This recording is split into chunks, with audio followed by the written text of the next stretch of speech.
Como dijimos al final del vídeo anterior, lo que vamos a hacer ahora, y ya adelanto que a partir de ahora vamos a empezar a subir en dificultad de manera paulatina, por lo tanto pido comprensión también a la hora de escuchar estos vídeos o intentar entender estos vídeos. Es probable que si no se ven de manera global no se entienda cuál es el objetivo, cuál es la intención de las explicaciones que se están dando, pero bueno, poco a poco. Lo que pretendemos hacer ahora es estudiar el empirismo radical, que va a ser una tesis esencial en el desarrollo de la analítica trascendental, y ahora veremos por qué, aunque ya dimos algunas pistas en el vídeo anterior. Recordemos que los dos axiomas sobre la multiplicidad de la intuición sensible, sobre la multiplicidad de la intuición en general, que hemos presentado hasta ahora, son el axioma empirista y el axioma de la intuición intelectual, y la combinación de ambos nos daba el juicio de que solo la sensibilidad nos provee de una multiplicidad de la intuición, que es esa multiplicidad de la intuición sensible que hemos dicho muchas veces. Y esta multiplicidad de la intuición es la manera técnica que tenemos para referirnos a esa información bruta que, como va a ser precisamente esa multiplicidad de la intuición sensible, es esa información bruta que nos llega por los sentidos. Es esa información bruta que nos acerca a la verdad y que nos va a ser dada por los sentidos, nos va a ser dada por la sensibilidad. Alguien que llega a esta pequeña conclusión, habiendo visto estos dos axiomas,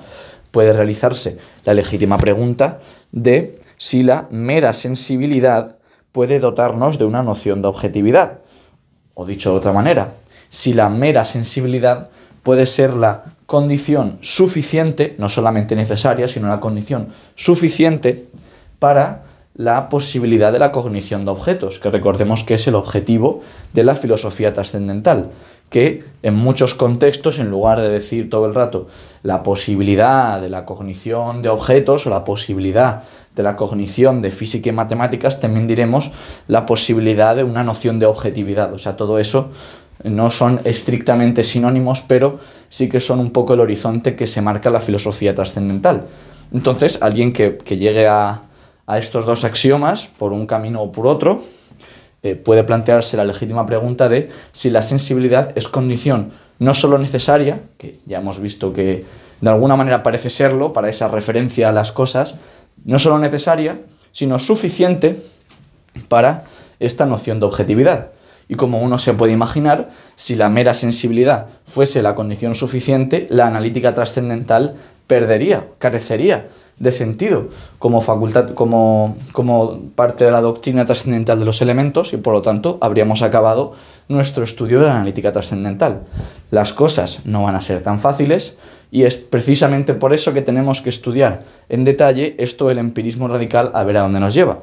Puesto que el empirismo radical va a ser precisamente esa tesis que defiende que la única facultad que nos provee de representaciones verdaderas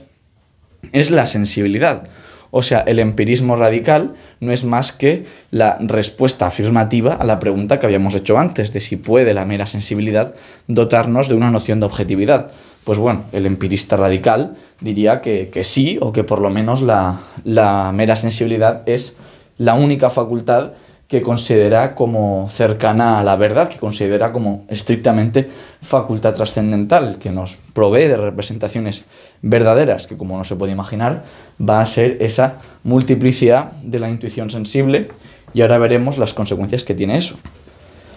Lo primero a lo que uno puede llegar una vez estudia esta tesis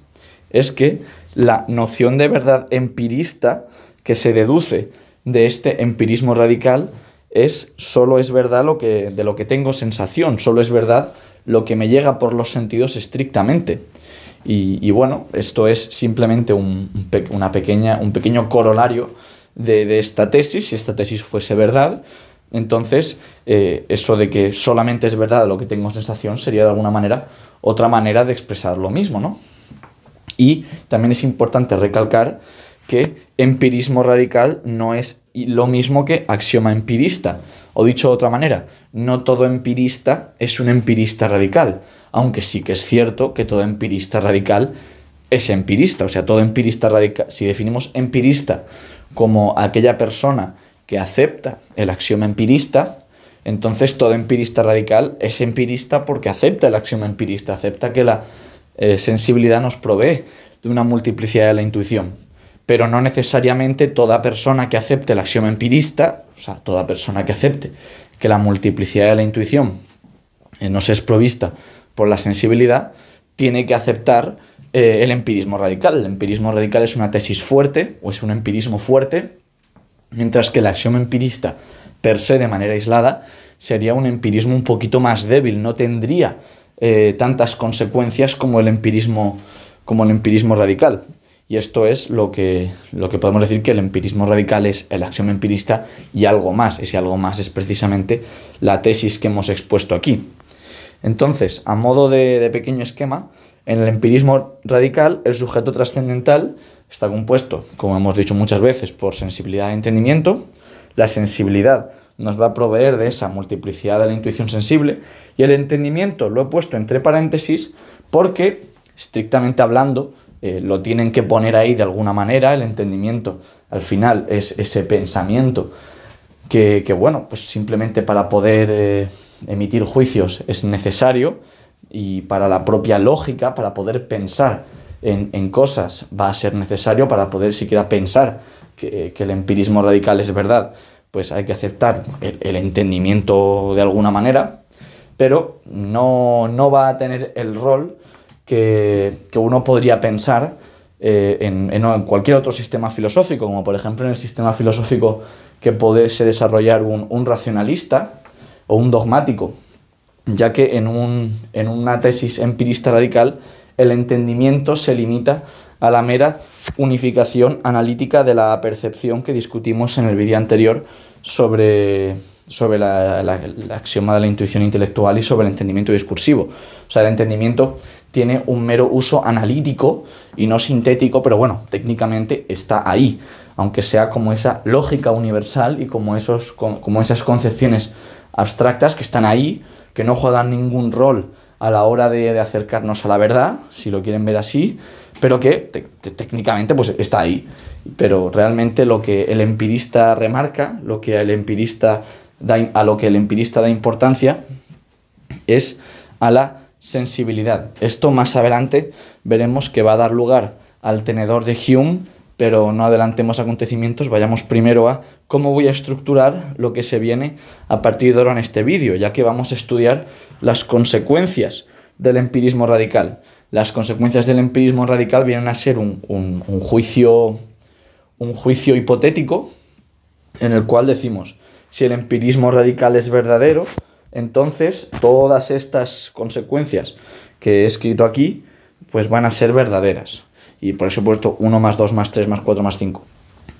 Y aunque esto que estoy presentando aquí no es para nada sencillo mostrarlo discursivamente, voy a intentar plantearlo de una manera que se pueda entender, y en el próximo vídeo, o sea, en el apartado B de este vídeo 3.4, que he separado en 2 partes,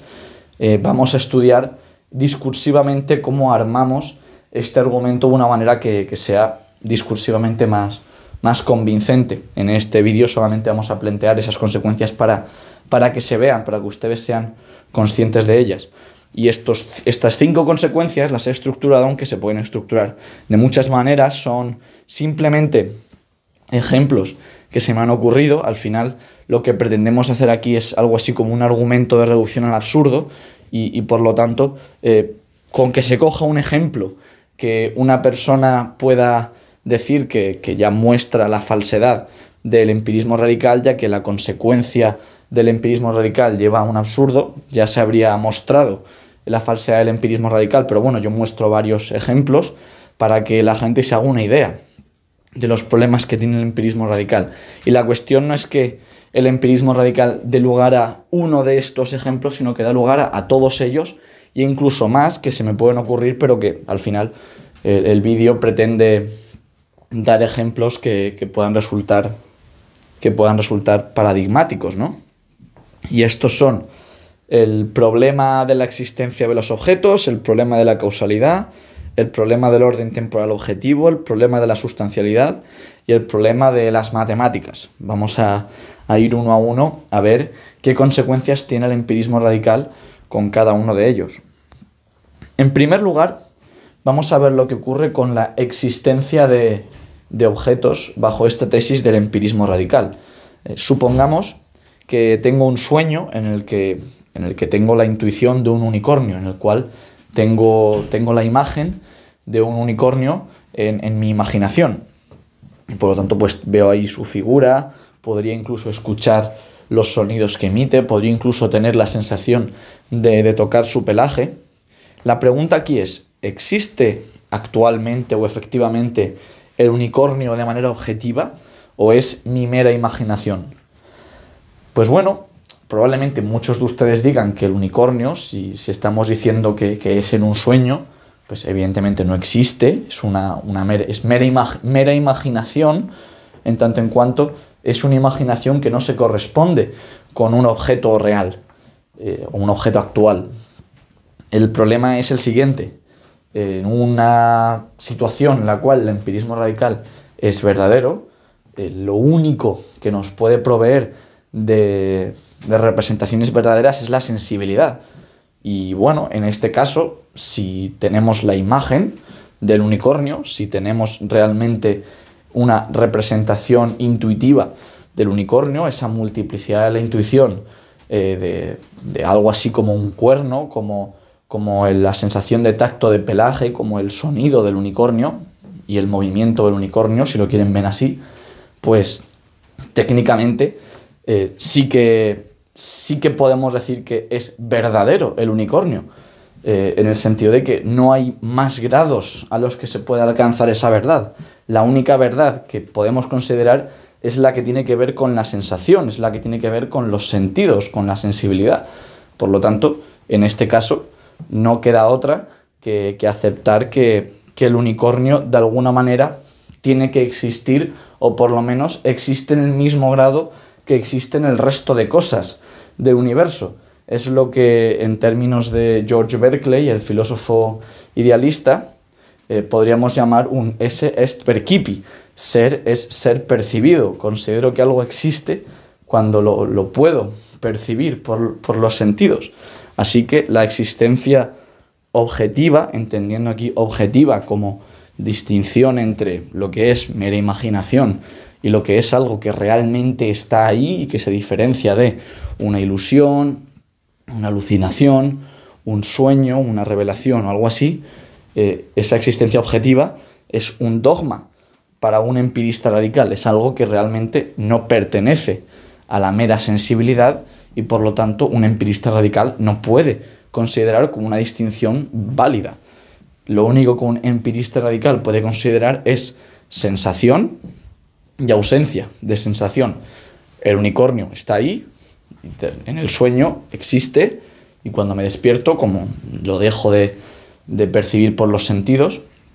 dejo de tener sensación del unicornio, pues deja de existir. Esto, bueno, ahora mismo quizá todavía no se estén entendiendo por dónde van los tiros de esto del empirismo radical, pero vayamos siguiendo en los ejemplos que haya propuesto para ver si se llega a entender las brutales consecuencias de esto del empirismo radical, porque si, como digo, lo estamos tomando como verdadero, tenemos que ir hasta el fin, hasta las últimas consecuencias con ello. Estamos intentando estudiar qué ocurre si tomamos este empirismo radical como una tesis verdadera en filosofía trascendental. Y si decimos que no hay más alternativa, no hay más verdades que las que nos provee la sensibilidad, tenemos que ir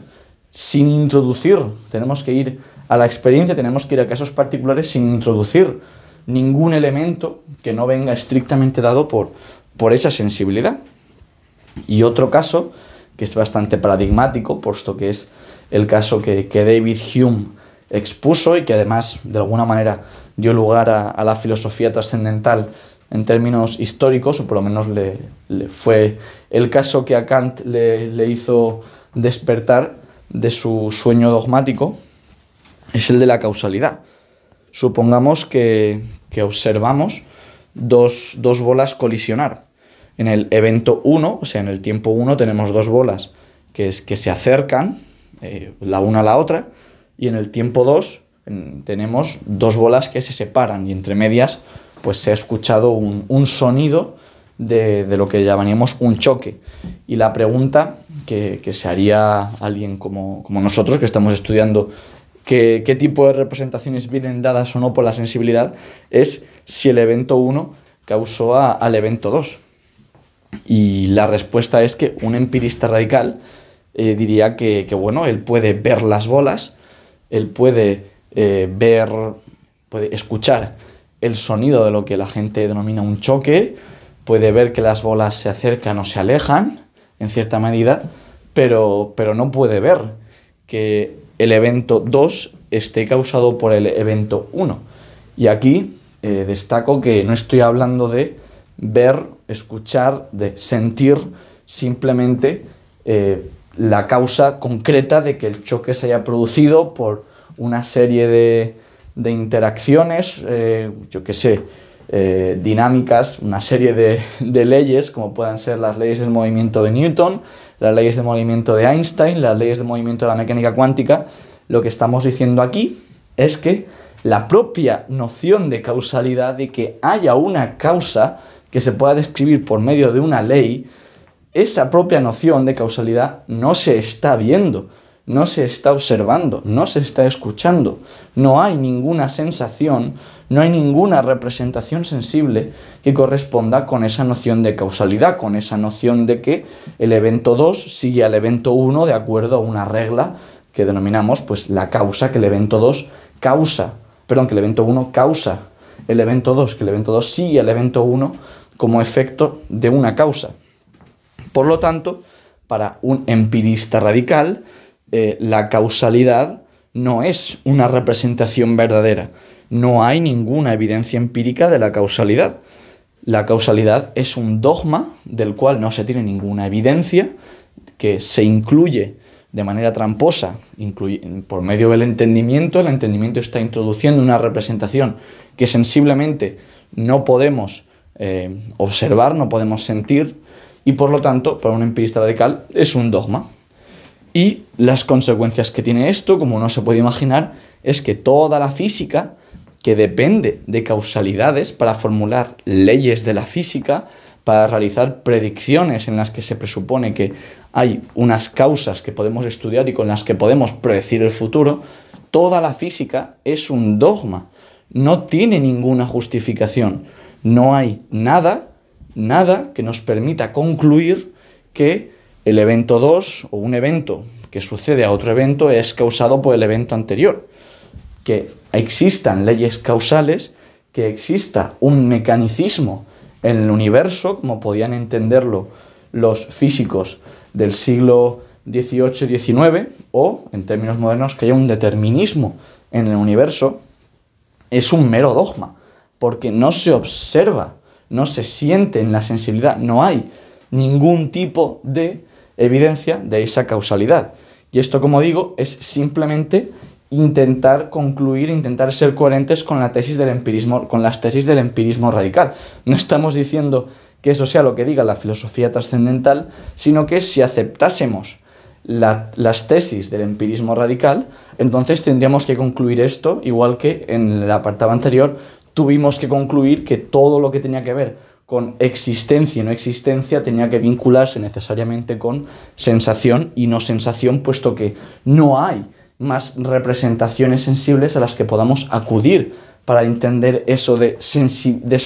existencia en un empirismo radical. Y en el caso de la causalidad es que ni siquiera existe una manera de entenderla. En todo caso podemos hablar de sucesión temporal de eventos, pero nunca podemos hablar de una regla, una manera en la cual los eventos causan otros eventos mediante pues eso, una regla determinística. Y hablando de sucesión de eventos, otra consecuencia del empirismo radical va a ser el problema del orden temporal objetivo. Supongamos que que tenemos la sensación de dos eventos que por medio de nuestros sentidos llegamos a percibir dos eventos, el evento 1, el evento de sub 1 y el evento de sub 2. La pregunta que yo les formulo es: ¿qué evento ocurrió antes? ¿El evento 1 al evento 2 o el evento 2 al evento 1? Ustedes me dirán, bueno, pues tendré que ir a verlos para ver cuál sucede antes que el otro. Pero la pregunta que yo les hago es, incluso si los viesen, incluso si tuviesen esa sensación o esa intuición de esos eventos,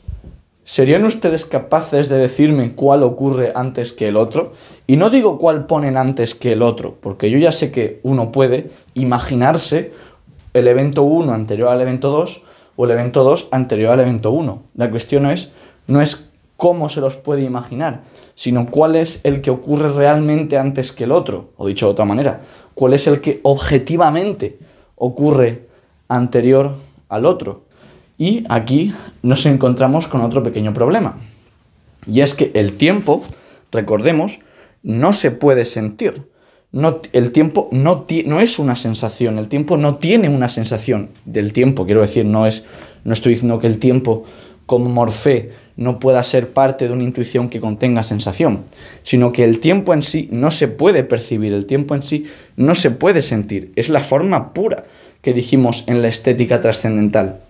Y las consecuencias que tiene esto es que en la mera sensibilidad no hay ninguna representación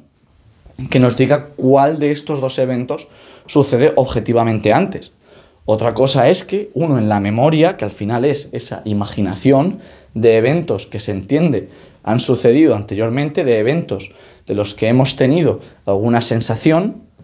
en esa memoria se pueden vincular unos eventos anteriores a otros en función de la intensidad por la cual se han percibido, pues porque uno se recuerda con más claridad que otro.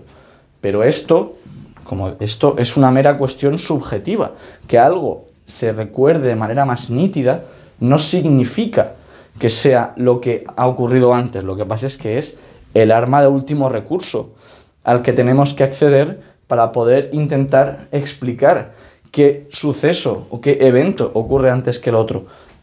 Ocurre muchas veces que hay eventos que ocurren objetivamente antes que otros en nuestra experiencia diaria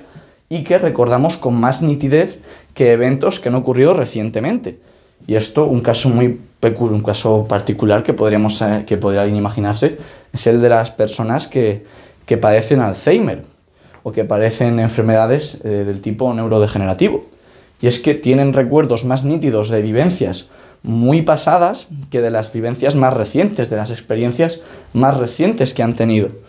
Y sería propio decir que para ellos los eventos que ocurren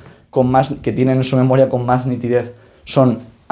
posteriores a los eventos de los que tienen menos nitidez. Evidentemente, aquí estamos empezando a entrar en una especie de subjetivismo sobre el orden temporal, o sea, es un orden temporal subjetivo, que da ciertos problemas, de la misma manera que antes estábamos teniendo problemas para intentar explicar una existencia objetiva y no subjetiva que depende estrictamente de la sensación o no sensación de ciertas intuiciones o de ciertas sensaciones borrosas que se presentan en la sensibilidad. Así que una conclusión de este empirismo radical también es que no hay un orden temporal objetivo al que podamos acceder. Simplemente hay una sucesión de eventos en el tiempo, si lo queremos ver así, una sucesión de intuiciones en el tiempo, las cuales uno ordena en su imaginación de manera estrictamente subjetiva, pero no hay ninguna representación sensible que nos permita concluir cuál ocurre temporalmente anterior al otro. Solamente sabemos que como el tiempo es la forma de la intuición, tienen que ocurrir en una secuencia temporal de alguna manera, pero no sabemos, sabemos que los percibimos como una secuencia temporal, pero no sabemos cuál ocurre objetivamente anterior a otro. Eso no está en la mera sensibilidad. Otro ejemplo, que también está muy vinculado con el que habíamos dado al principio, ese de la existencia y no existencia como sensación y no sensación, es la sustancialidad de los objetos. Y ahora vemos que está muy vinculado con ese que habíamos dicho al principio. Si tenemos a una persona en el tiempo 1 que está al lado de, por ejemplo, de una puerta, y vemos a la persona a la izquierda y a la persona a la derecha, si en el tiempo 2 lo que observamos es que la persona se esconde detrás de la puerta y eso nos impide tener la sensación visual de la persona, quizá esa persona esté hablando y la podamos escuchar, supongamos que no es así, quizá la persona también emita un olor característico que podamos detectar, supongamos que no es así, supongamos también que no le estamos tocando, supongamos que no tenemos ningún tipo de sensación, no tenemos ningún tipo de acceso sensible a la persona que está detrás de esta puerta. Tendríamos que decir, como empiristas radicales, que esa persona ha dejado de existir, o por lo menos que al no tener sensación de esa persona, diríamos que ese objeto ha desaparecido. Decir que está detrás, en este caso, sería asumir cuestiones, sería darle un valor de verdad a algo que no nos está siendo dado por la sensibilidad y que por lo tanto sería dogmático. No tendría ninguna justificación bajo la premisa del empirismo radical. Por lo tanto, la persona existía y dejó de existir. Y luego lo que ocurre es que la persona vuelve a aparecer al lado de la puerta en el tiempo 3 y por lo tanto volvemos a sentir visualmente a esa persona, volvemos a observar a esa persona. Pues lo que tendríamos que decir consecuentemente es que la persona en el tiempo 1 existía, en el tiempo 2 dejó de existir y en el tiempo 3 volvió a existir. Y lo que ha ocurrido aquí es que de alguna manera los objetos, bajo este empirismo radical, pierden la noción de sustancia. Esa sustancia que se entiende como lo permanente en el tiempo, mientras los atributos cambian. En lugar de decir que la misma persona está en una posición en este momento y está en otra posición en otro momento, eso, bajo el prisma del empirismo radical, ya no tiene ningún sentido. Porque de la misma manera que podemos decir que la persona estaba en el tiempo 1, desapareció en el tiempo 2 y volvió a aparecer en el tiempo 3, tampoco sabemos si la persona del tiempo 3 es la misma persona que la del tiempo 1. Podríamos decir que es otra cosa distinta. Al final es una sensación que se está percibiendo en un tiempo distinto. Por lo tanto, no sabemos si es la misma. No tenemos ninguna manera, bajo este empirismo radical, de acceder a esa verdad de que es la misma persona la que está en el tiempo 1 o en el tiempo 2. Es un mero dogma. Y de la misma manera con cualquier objeto que cambie sus atributos, un objeto que cambie de color, por ejemplo, ¿por qué uno tendría que admitir que es una misma sustancia en el tiempo a la cual le cambian los atributos en el tiempo? Porque técnicamente lo que se está observando es que en un tiempo hay una serie de sensaciones, una serie de percepciones, una serie de intuiciones, y en el tiempo 2 hay otras. Y no hay ningún tipo de razón para asumir que todas estas formen parte de atributos de un mismo objeto. Eso es, bajo el prisma del empirismo radical, un dogma. Por lo tanto, no hay ninguna sustancia u objeto permanente en el tiempo. Solamente mis percepciones cambian constantemente, están variando en el tiempo, y esa es la única manera que tengo de poder entender lo que me rodea, porque realmente introducir la noción de sustancia aquí es lo mismo que introducir la noción de causalidad que habíamos dicho antes, o la de orden temporal objetivo, o la de existencia objetiva. Es algo completamente dogmático e injustificable bajo el prisma del empirismo radical. Quiero remarcar aquí que en este vídeo estoy empleando las palabras intuición, percepción, sensación, de manera poco técnica. Estoy siendo bastante poco técnico en este vídeo precisamente porque estoy tratando un planteamiento, una tesis que yo mismo no defiendo y por lo tanto me cuesta mucho mantener el vocabulario que sirve para precisamente la filosofía trascendental en un caso que vamos a realmente más adelante rechazar, considerar como que es falso, como que da problemas, como se puede ir observando ya, y por lo tanto el uso del vocabulario que estoy haciendo en este vídeo no es muy técnico, así que no me lo tomen muy en serio si en algún momento digo percepción, intuición o sensación. Es simplemente por no repetirme todo el rato con sensación o con intuición y que no se entiende lo que quiero transmitir, porque al final precisamente estoy dando ejemplos, no estoy presentando un argumento aquí formalmente riguroso, eso lo haré en el próximo vídeo, y lo que quiero es que se entienda con la mejor claridad posible. Pero bueno, ya les adelanto que todo esto no va a llegar muy lejos en un par de vídeos. Y finalmente, para terminar de ver una consecuencia muy grave de este empirismo radical, vayamos al caso de las matemáticas. Y es que las matemáticas, como se dijo al principio de la lista de reproducción sobre la crítica de la razón pura, son juicios sintéticos a priori. Dijimos en la estética trascendental que tenían algún tipo de vinculación con las formas puras de la intuición, y aquí vamos a ver cómo el empirismo radical destrozaría por completo todo lo que hemos construido en relación con las matemáticas,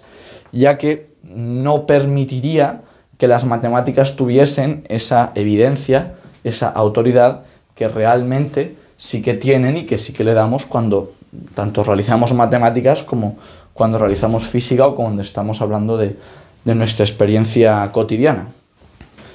Y nuevamente aquí me va a ser muy difícil explicar todo esto en terminología técnica, así que al final estoy intentando poner ejemplos de cuestiones que son falsas, estoy poniendo contraejemplos y por eso es difícil mantener la terminología técnica. Pero bueno, en este dibujito que he puesto aquí tenemos 6 puntos y uno podría pues ponerse a contar 1, 2, 3, 4, 5, 6, son 6 puntos que uno puede ver, uno tiene visualmente ahí, se pone a contarlos, y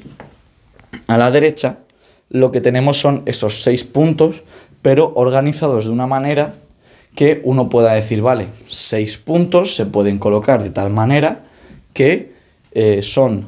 2 conjuntos de 3 elementos cada uno. Por lo tanto, 6 es igual a 2 por 3, o sea, la fórmula matemática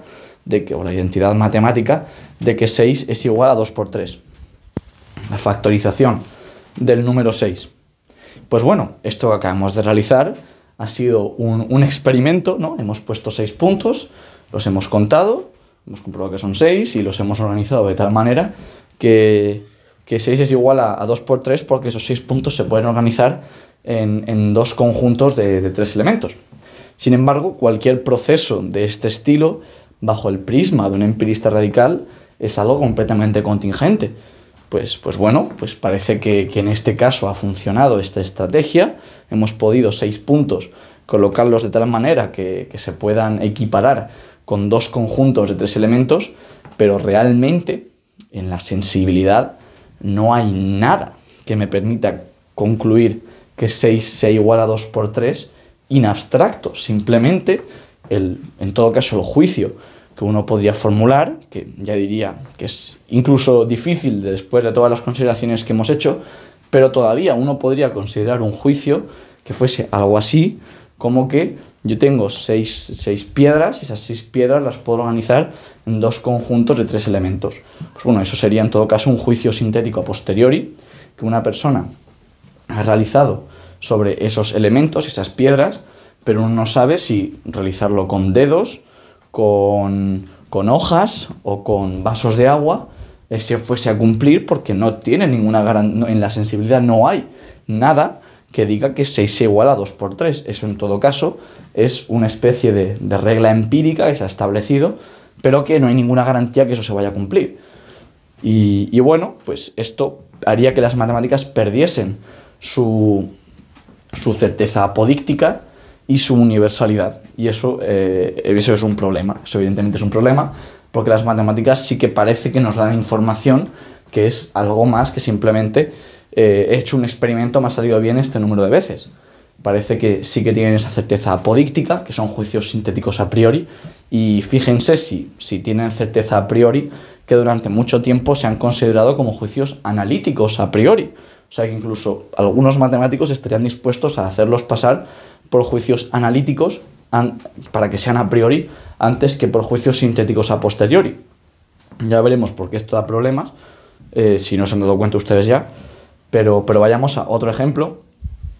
que no tiene que ver con la aritmética, sino con la geometría, y aquí es bastante más sencillo verlo, porque si por ejemplo queremos decir que por dos puntos que uno dibuja en una pizarra o en el espacio solamente puede pasar una línea recta, y para ello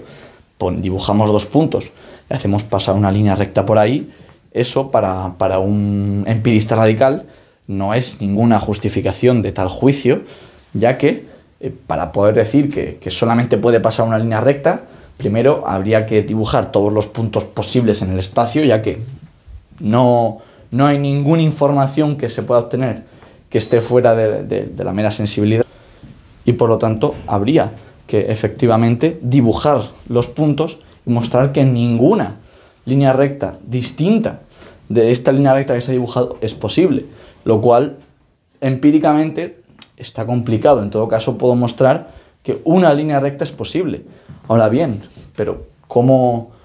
sabemos que una línea recta es posible si al final yo nunca puedo dibujar una línea recta perfecta? Yo puedo dibujar algo que a mis ojos parece una línea recta. Estos puntos que he dibujado parecen puntos, pero realmente no son puntos puros, porque todo eso que previamente habíamos denominado concepciones puras de la geometría, que estaban ahí gracias a esa intuición pura de espacio, para un empirista radical tampoco tienen mucho sentido, porque él o tiene la sensación y por tanto lo está viendo, o no es posible. O sea que las propias concepciones puras de la geometría, las propias intuiciones puras que hayamos tratado, como el espacio y como el tiempo, incluso para el empirista radical dejan de tener sentido. Esto además, si alguien ha escuchado alguna vez a algunas personas en ciertos ámbitos de la física, parecen también defender algo así como que el tiempo no existe. Y es que el empirismo radical sí que da problemas a la hora de tratar con las intuiciones puras, aunque aparentemente, tal y como se planteó,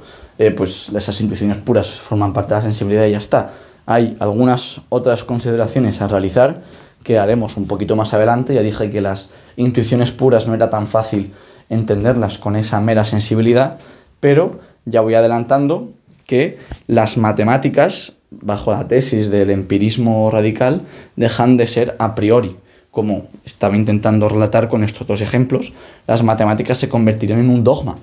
Las matemáticas se convertirían en algo que no está justificado por esa mera sensibilidad. No hay ninguna representación verdadera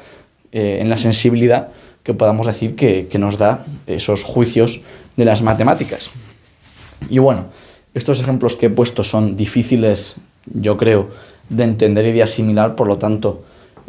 no se preocupen si creen que esta explicación que he realizado en este vídeo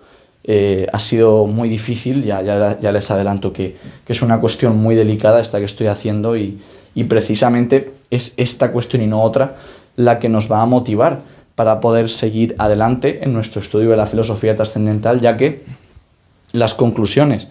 de este pequeño vídeo que hemos hecho, bueno, pequeño, un vídeo que ya va a durar casi 40 minutos, las conclusiones de este vídeo que hemos hecho es que el empirismo radical, o bajo la tesis del empirismo radical, la propia realidad objetiva es un dogma. No hay ninguna justificación para todas esas ciencias y para todos esos juicios objetivos que empleamos constantemente bajo la tesis del empirismo radical. Es un mero subjetivismo empírico que nos da problemas a la hora de estudiar pues, esas ciencias como son la física y las matemáticas. Por un lado, se asienta la idea de que si no lo miro no existe, de que la existencia, la esencia, es la percepción, como diría Berkeley, y eso pues, es un fundamentalismo perceptual que consideramos que es problemático, que da problemas a la hora de entender tanto la física como las matemáticas, como la propia experiencia cotidiana, en la cual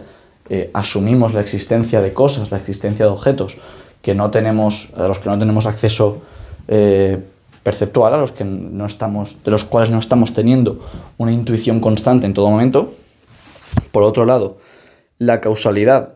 no existe porque no se observa, porque no se ve, porque no se siente, y esto impide que la física sea una ciencia, convierta la física en un dogma. Y finalmente, las matemáticas se convierte en un dogma. Por lo tanto, es que no hay ninguna ciencia aparte de la mera lógica y de las meras descripciones de las intuiciones sensibles, de las intuiciones empíricas que le llegan a uno por medio de la sensibilidad.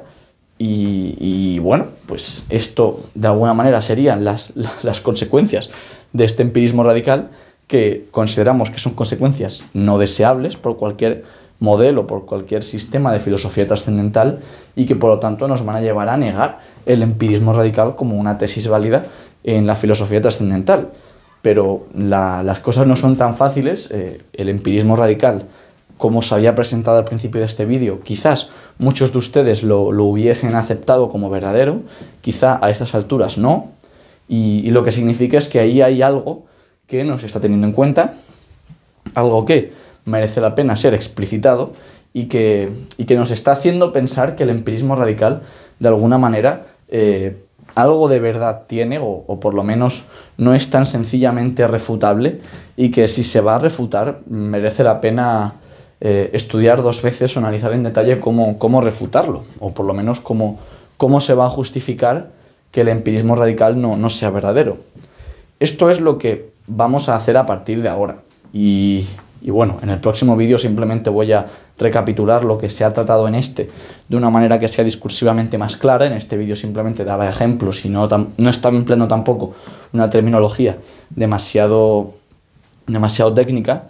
Pero después del próximo vídeo, que como digo es un poco una recapitulación de este, lo que vamos a hacer es precisamente ir construyendo algo alternativo a este empirismo radical, que igual muchos de ustedes dicen, bueno, a mí las consecuencias que se han dicho en este vídeo no me parece que sean un problema, yo las acepto sin ningún tipo de complejo, y mi trabajo sobre la filosofía trascendental ha terminado aquí. Y diría que ciertamente, si alguien considera que estas 5 consecuencias que se han planteado no son un problema para él o para ella,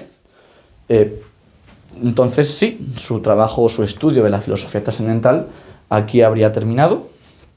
y puede simplemente dejar de ver los vídeos, ya que pues ya está. El empirismo radical no es una tesis contradictoria, no es una tesis que se pueda refutar por ser contradictoria intrínsecamente. Por lo tanto, en un mero coherentismo, uno diría que el empirismo radical es un modelo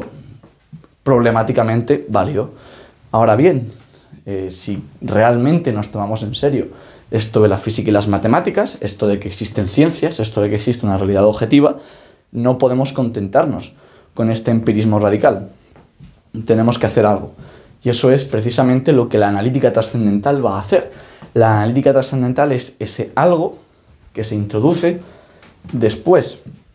de plantear el empirismo radical como lo más bajo a lo que se puede epistémicamente caer, y que construye sobre el empirismo radical para dar una solución a este problema de la experiencia objetiva, de la física, de las matemáticas, de la causalidad, del orden temporal objetivo, de la sustancialidad, etcétera, etcétera.